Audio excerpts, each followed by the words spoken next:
మీరు ఆగండి శిరీష గారు, మీరు ఆగండి. ఆ రకంగా కాకుండా మీరు మళ్ళీ జనసేన పార్టీ ఒక స్టేట్మెంట్ ఇచ్చి వాళ్ళ లెటరేట్ మీద ఒక స్టేట్మెంట్ ఇచ్చి లేదేదో మామూలుగా పవన్ కళ్యాణ్ చాలా బాగా మాట్లాడిండు, మీరే వక్రీకరించి మాట్లాడుతుండ్రు అనేది అది మీ దాంట్లో కూడా ఏ రకంగా కూడా క్లారిటీ లేదు. ఖచ్చితంగా ఆయన మాట్లాడిన భాష మీద మీరు ఒకసారి ఆలోచించండి. మళ్ళీ రీప్లే చేసుకొని వినండి. విన్న తర్వాతనే మీరు మాట్లాడండి. కానీ మొండి వైఖరితో నేనే పవన్ కళ్యాణ్ మాట్లాడిందే కరెక్ట్ అంటే మనకు ఎవరు ఒప్పుకునేది లేదు.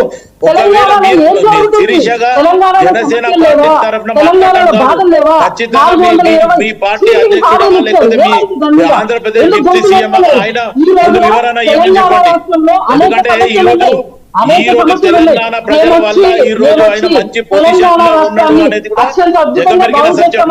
ఈ రోజు తెలంగాణ సాంస్కృతిక పాటలతో ఈ రోజు పవన్ కళ్యాణ్ ఒక పొజిషన్ వచ్చిండు, అది మర్చిపోవద్దు.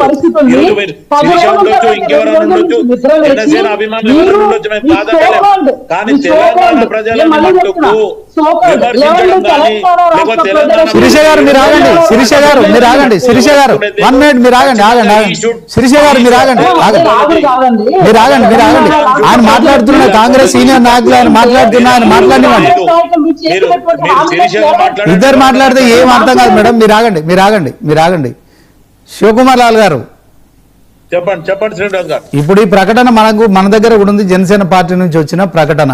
కింద జనసేన పార్టీ అని క్లియర్ గా ఉంది, 2 లైన్లు ఉంది. 2 రోజులుగా పవన్ కళ్యాణ్ మాట్లాడిన మాటలు తెలంగాణ రాజకీయ నాయకులకు ఖచ్చితంగా కొంత మరి రాష్ట్ర ప్రజలకు కావచ్చు, నాయకులకు కావచ్చు, దీని మీద మాట్లాడుతున్నారు. కోమటిరెడ్డి వెంకటరెడ్డి గారు కావచ్చు, మంత్రి గారు పొన్నం ప్రభాకర్ కావచ్చు, ఎంపీ వీళ్ళందరూ కూడా ఖండిస్తున్నారు. బీఆర్ఎస్ పార్టీకి సంబంధించి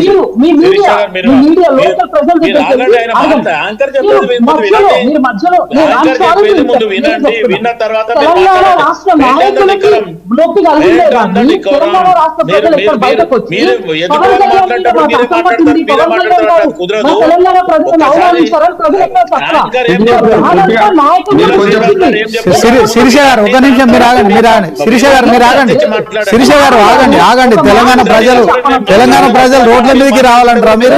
ఎందుకంటే మీ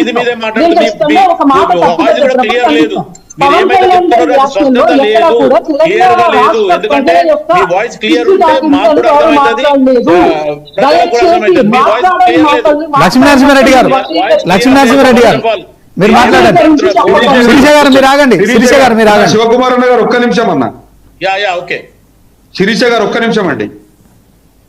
చెప్పండి శ్రీనివాస్ గారు. ఇప్పుడు నేనేమంటున్నానంటే వీళ్ళ వ్యవహార శైలి, శిరీష గారు మాట్లాడుతున్నది ఎట్లా ఉంది అని అంటే, మాట్లాడేవారు మాట్లాడిన వాళ్ళ తరపున ఎవరో ఒకరు వకాల్తా పుచ్చినట్టు ఉంది ఆ ఉత్తరం. ఇప్పుడు ఇది ఒక రాష్ట్రానికి సంబంధించిన, రాష్ట్రం యొక్క ఆత్మాభిమానానికి సంబంధించిన, గౌరవానికి సంబంధించినటువంటి విషయం. మీరు వాస్తవానికి కూడా నిజంగానే తెలంగాణ పట్ల మీకు గౌరవం ఉంటే, తెలంగాణ పట్ల మీకు నిజంగానే ఒకవేళ మీరు ఆ మాటలు మాట్లాడకుంటే, ఒక మాట మాట్లాడితే అయిపోతుంది కదా.